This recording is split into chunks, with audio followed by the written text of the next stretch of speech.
Most of life comes down to miscommunication Right. because what people fail to see is that they see the world through their own unique lens. So every single one of us sees the view of the world through our lens. And then what we do is we layer that with assumptions. So I may assume that you have similar perspectives to me. Well, you don't actually, right? And so when I'm communicating with you, I'm assuming a certain thought process that you have. And I'm also assuming that you're going to understand my intent.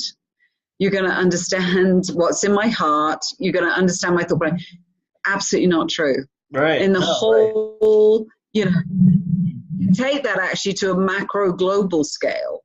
The conflict in the world is based on miscommunication and misunderstanding and all these assumptions that as humans we make that we have anything in common at all in terms of looking at things through the same lens. We simply don't. right. There's always Yes. that skew. And so So you true. have to step back, think about communication then very differently, right? So I spend a lot of my time on reshaping that and on trying to get people to assume good intent, because it's amazing how many times what causes the issue is the blame game, right? It is, well, this problem's arisen because those idiots in sales. Well, wait, step back. Do you really assume that people come to work on a daily basis trying to do harm, right? Or do you really think, to your point, Susie is an idiot? Well, no. Okay. So if we assume that people generally come in with good intent and we change Right. our assumption, therefore, where does that take you? Oh, well, so what could the reason be for the fact that these salespeople aren't filling the orders properly? Well, we had some cuts and therefore they might be a bit understaffed. Therefore, they may be a bit overwhelmed and rushed. Okay, so if we go there, how would you act differently with that assumption? If you're assuming good intent with that person, that their heart's actually in the right place, that they're not an idiot, and that something else is going on, how would you then act differently toward them? Oh, well, I'd pick up the phone and I'd just tell them the order wasn't complete and I'd see what was happening. Oh, okay. Right? And then the dialogue starts and the problem gets resolved. And it's Right. all from that base assumption because we're very quick to rush to pointing the finger, right? And there's something wrong with that person, or they have bad intent, or they're out to hurt me, or blah, blah, blah. And that's life, that's relationships, and it's the workplace. Right. Yeah. No, that's great. Because we all Well, just went straight into the workplace too. right. No, absolutely. Well, I think we're into it. I mean, this is great. So, so let me introduce let me introduce Caroline Stockdale. Caroline and I, we overlapped briefly at Accretive, even though we never actually worked together. I never actually met you there. I think Blake Graves reintroduced us. My good friend Blake.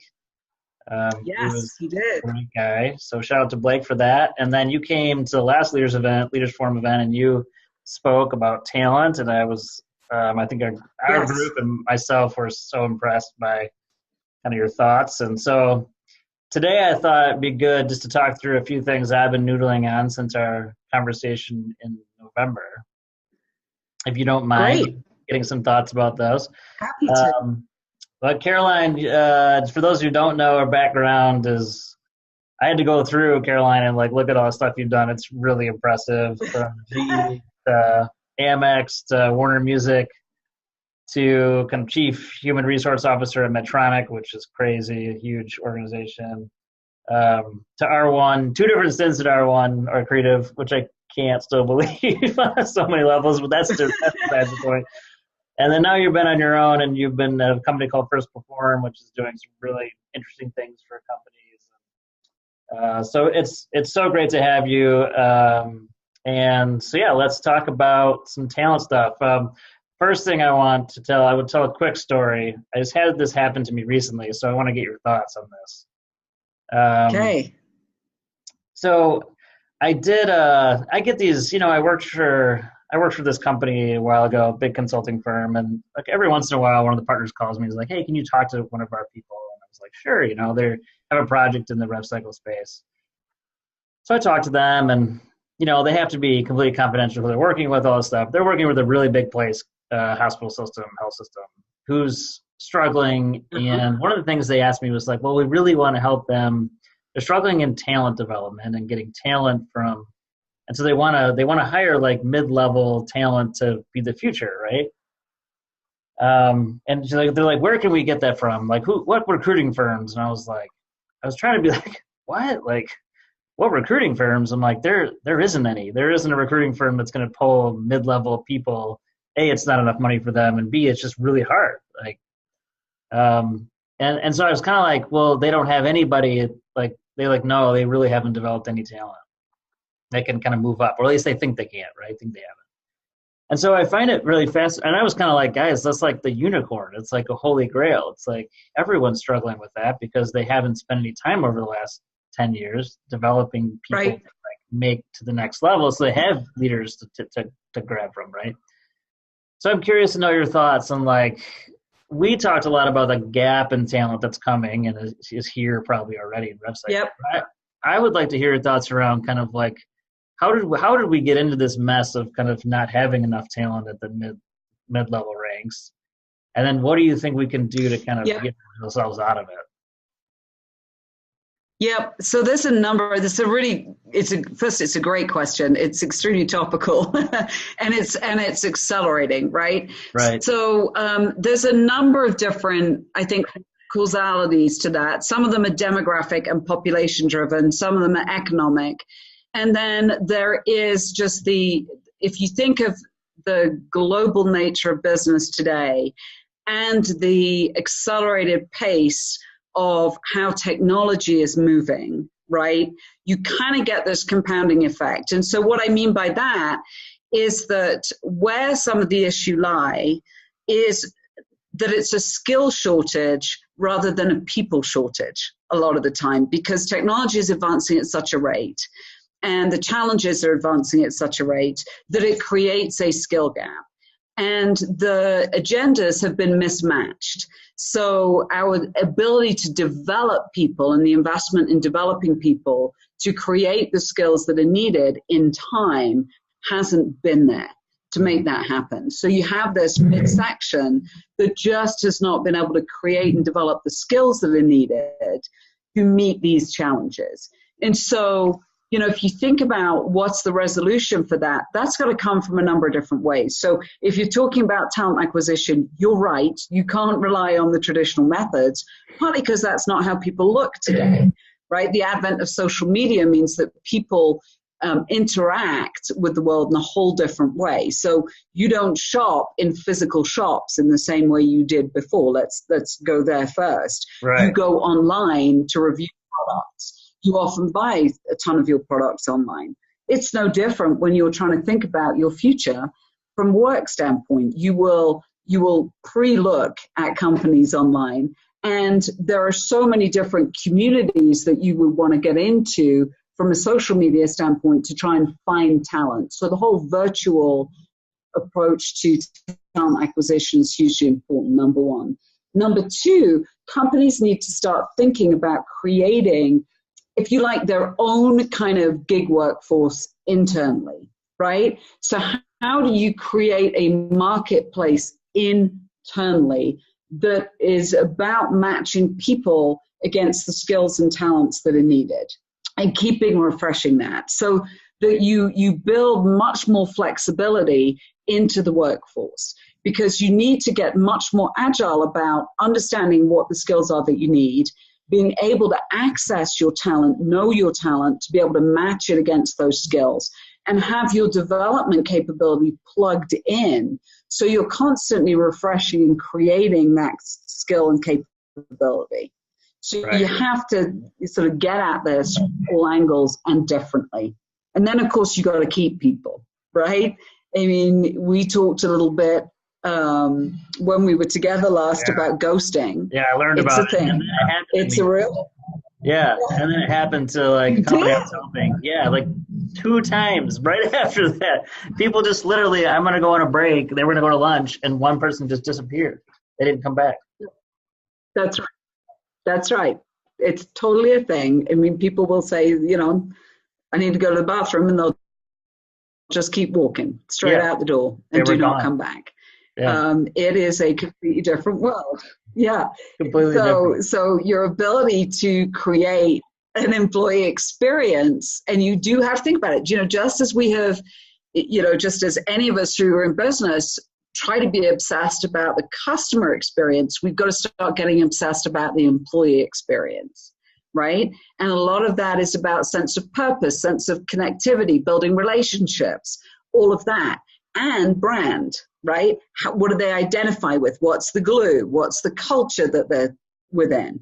Right. What's collaboration like? Because people stay, we know people stay, they'll come for a fair salary, a attractive package, or this, that, and the other, but they stay because of the relationship hooks that get built and the kind of culture that's there. Right. And so that whole piece of really investing in the employee experience rather than it just being, a word that's thrown out there, hugely important. Right. Or just the ping pong table. It's like, we'll just put one of those in. Someone told me a story. Exactly. Someone told me a story there a couple years ago. It was great. He's like, yeah, my last company they were like, we want to be like the cool thing. And so they put a ball pit, with like the plastic ball. Oh, yeah. And he's like, he goes, honestly, like they just kind of like constructed a ball pit. They put it in there and it was like, no one ever cleaned it. It was disgusting. And no one ever used it. It was like the dumbest thing. I was like, that is so classic. Yeah. It's like, yeah, we'll be cool. We'll do that, It's very interesting. Yes. And that's because people misunderstand culture the whole time, right? And the other thing that you have to get is authenticity really matters. Okay, you can't fake real, and people gravitate to what's authentic in the end, because so much of that is what builds the foundation of trust. And so leaders need to be acutely aware of what I call their say-do ratio, right? If you get up there and say it, you better follow up with doing it, because otherwise those are simply empty words. And I think there's a whole different bar to leadership, right? No longer is there the space for people to have the need to be loved, liked, et cetera, and when times are going to be increasingly difficult and having to lead through complex change, it's not about getting in the hole and commiserating with people. It is providing inspirational leadership to help people find the new way forward, right? And having courage, having authenticity, being inspirational, and being extremely real and realistic with people and honest. It is better to tell people the truth and help them find ways to adapt to that new reality than it is to try and pretend it's something different, right? And then have people find out because you trust. Right. That's great. So I want to switch gears a little bit with you.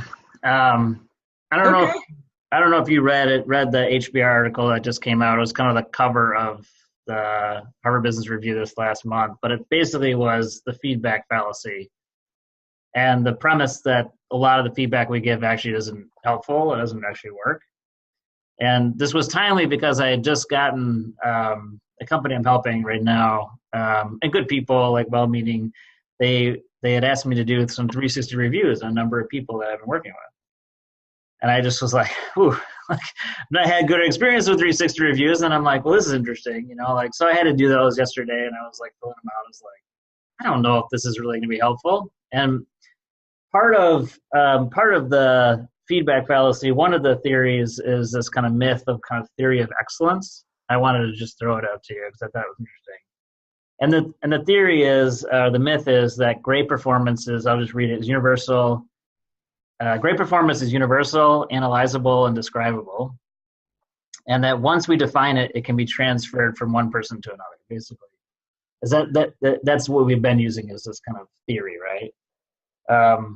But what they were saying was we can't have objectivity in defining quality because we're not objective in defining like what someone's performance is. We can't come from an objective place. So that was their kind of one of their premises. I just thought that was the most interesting. I'd love to get your take on kind of like what you think about how to do performance and performance reviews and what we've done, what isn't working in that kind of context. I'd love to hear a little more about that. Yeah, it's a huge and very interesting topic. There are about 40 years of behavioral science that show you that if you use ratings, for example, that they trigger all of the negative reactions in humans, right? So it's the kind of flight, fight, negativity. By the way, if you actually look at any of the HR statistics, the majority of workplace violence activities happen during performance review times, just as an FYI, right? And so there's nothing good about that. And yeah, and part of that is because what happens with the rating is because they're tied to compensation, you lose any benefit of any feedback. What people are waiting for is simply for the number to drop, because that's all I care about, right? If I know that a 3 is tied to a certain compensation amount, I'm waiting for that number to drop so I know what I'm going to be paid. Yeah. Right? The second problem is all of us as humans think we're better than we actually are. We just do. That's how we're wired. So if you're my manager, Ben, and you're giving me feedback and you tell me that I'm a 3 and I think I should have been rated higher, I'm going to have a tape playing in my head that says, you know what? He has no clue. He doesn't know what I do every day. He's an idiot, right? Remember back to the way that we think as humans. I'm going to assume he's an idiot, et cetera, et cetera. I'm not listening to a word you're saying. Right. Yeah, totally. I'm not going to listen to a word you're saying. You could be giving me the best coaching and feedback on the planet. I'm not hearing you right now because I'm pissed and I have this tape playing in my head. Right. And so what the stats show you also is that it can have a negative impact on my productivity for up to a year. That's bad, right? Multiply that across numerous employees, and why would you go there? On the other hand, and by the way, this whole thing is an exercise in the horse has left the barn, right? So what we're focused on is spending hours and hours and hours writing all these, filling out all these forms on what has happened historically. Who cares? It's happened, it's over, right? You want to take some nuggets out of that to help inform people going forward, but it should just be that. And by the way, the best feedback is actually real time or as close to the event as possible, because people learn from experiences and stories rather than something vague that may have happened 12 months ago. So where people need to focus their time is to totally shift it to a forward focus. Because again, looking at the data, where you can get real lift in revenue for a business is if you focus in on defining clear goals. And I know that may sound like a duh, but it's amazing how often we do not communicate absolutely clearly what people should be doing on a day-to-day basis. And again, we operate on assumption. So you're my boss. You assume that I know what you think I should be doing, right? Again, remember, you and I are looking at the world through a slightly different lens. So your assumption may be very well thought, but badly misplaced, because I'm going to be thinking that I understand what that is. But unless we have very clearly defined that goal and put with it associated metrics so that it translates into real deliverables, the chances are we're going to have a miss. Right. With the execution of that. It is not going to be flawless. So if you invest the time instead into that forward focus around goals, defining that, getting the right metrics around them, you'll find that you can get a lift of up to 36% actually. So that's where it should be. And then getting into just a regular feedback cadence. And that shouldn't be a big deal. Translating some of those one-on-ones just into check-ins on, you know, how's it going? here's what I'm seeing. Hey, Caroline, in that meeting, you did a great job. Here are a couple of things that perhaps if you position them differently, you might have had better outcomes, right? And then the other thing I'd say is it's helping people to learn to accept any and all feedback as a gift. And that's hard, right? We, as humans, accept feedback when we go ask for it, because then we're open, we're asking for it. And oh, by the way, we're usually quite selective about who we go ask. Learning to accept any and all feedback is tough, but it's getting to the point where you say, all right, that's somebody's perception of me. If I don't like it, it's my job to change it. My job to change it. Right. It's not about right or wrong. They could be way off from who you are. Then it's your job to change that perception, if that matters to you, right? You have to see all feedback as a gift. For your 360s, for a moment here, I agree. They can actually be poison pen letters quite often, right? So some people leverage those as vehicles to bring another person down. We actually use something that's based off of NPS to try and move away from that, because what you want to elicit is, again, authentic feedback. So thinking about it more along the lines of, would you recommend a friend, relative, to work with Ben as a leader? What is the one thing you would recommend that Ben continue to do? What was the one thing you recommend Ben stop doing? And then asking a number of questions that people are actually qualified to answer. And so what the questions are based in is, what do I, Caroline, feel, right? Rather than asking me to opine about you in ways that actually I'm not qualified to do.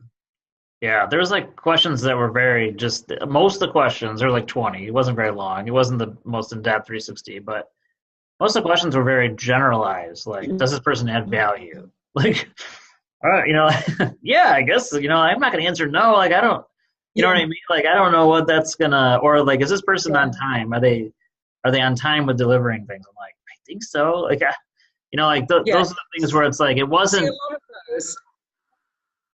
I don't know. Yeah. Yeah, you can answer those, right? I mean, I couldn't. I refused to answer it. I'm not answering this. That's what I basically felt like. Like, I'm not answering that because I don't think it's going to be helpful to that person, nor would I even have an opinion. I don't know. I don't know. Yeah. Let me tell you one other thing that I think is super interesting. Whenever we do feedback, we always focus on mindset, right? And actually, most learning and development is focused on mindset. And I've increasingly found that interesting because we're human. And so the mindset sits on top of this, right? What's this? This body that we have is basically a chemistry set. And so any point in time, we have all sorts of things firing off. And so if you think about it, if you think about situations where you get frustrated, not that I can imagine you ever do, Ben, but, or if you get angry or you get upset, right? What happens? It's like a visceral thing, right?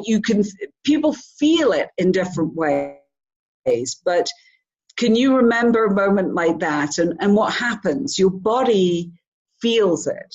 Actually, you get a rush. Some people describe it as I feel hot, or I get this feeling that just floods up through me. Well, that's your hormones.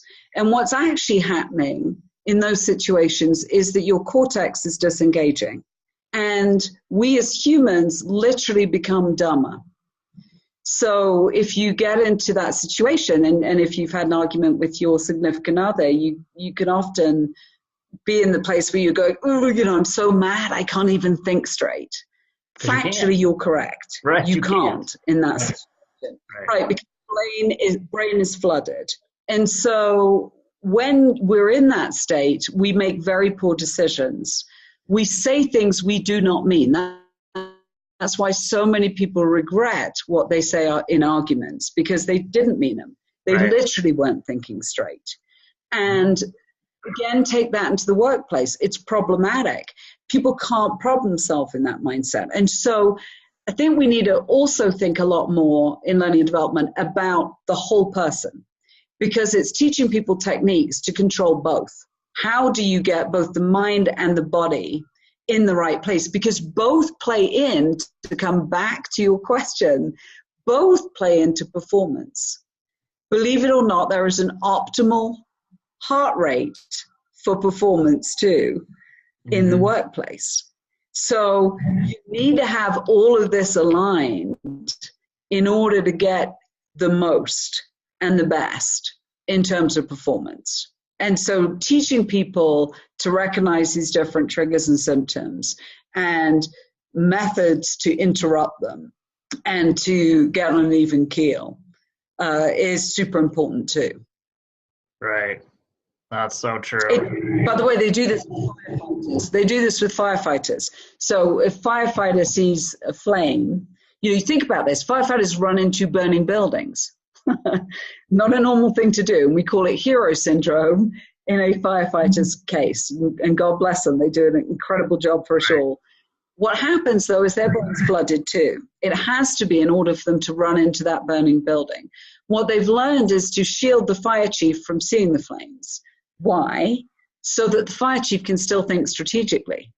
If they see the flames, they can't, because they go into flooded mode and hero mode. So this is how real this is. This is how real this is for us.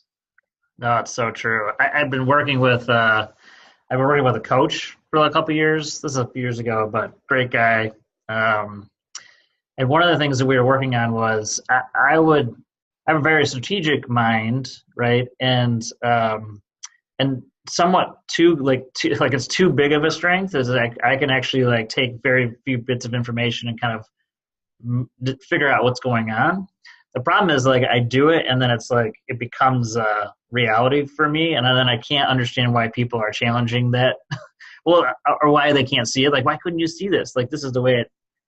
And I found myself actually getting I could feel so what we were looking for was what's the trigger to know that I'm starting to get into this space, and I could feel myself well, actually my face gets hot, and then I get I'm getting frustrated and getting angry, right? And so one of the techniques we were using was not only a way to identify when the trigger was happening, but then Chris would always be well, how do you step back from can you push yourself away from the table? Can you change your physical environment to help you realize stand up or sit down or cross your arms or something to change the physical? And I was oh, and it's so true, because you just get dumber. Immediately, I could feel myself digging in and being no, this is the way it is. Why don't you see it? And then my colleagues would give me feedback later. It's that's totally unlike you, that you would get angry about something, And I was I know, but it's just something that's very interesting. You're physically changing your body, reacting to it. It's interesting. Yeah, that's the frustration of why don't they understand?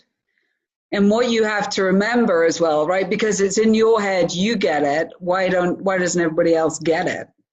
And that's back to, it's not their job to get it. It's your job to help them get it. It's like anything in life, right? It doesn't matter what relationship you're talking about, whether that's a work relationship, it's your job to show them the path, right? And again, if you are in any relationship, it's what's your role in this? How can you help drive the outcome that's best for the business and what you're wanting to do? So you have to be able to translate that strategy that you have into terms that will bring people along, that they can understand, paint that picture, tell that story. Right. Yeah, so true. Well, Caroline, thank you so much for doing this. I think it's been great. Always great talking to you. how can people get a hold of you if they need some help in this arena? Which I'm sure there's a bunch of people. Like, what's the best way to get a hold of you? Oh, they can absolutely get a hold of me either through LinkedIn. Just shoot me a note on LinkedIn. You can find me on LinkedIn. I'm pretty accessible. Yeah. They could shoot me an email. The email's on there too. Or give me a call. Reach out through the website too. Would love to hear from you. Absolutely. I'm happy to answer any questions. Awesome. So I'll tag you and your company, and we'll make sure they're on there so people can send you anything. But anyways, thank you so much, Caroline. It was great, wonderful conversation. Always good to talk about talent. We'll be talking soon. It sure is. Yeah, you bet. Thank you, Ben, for the time. Wonderful to see you.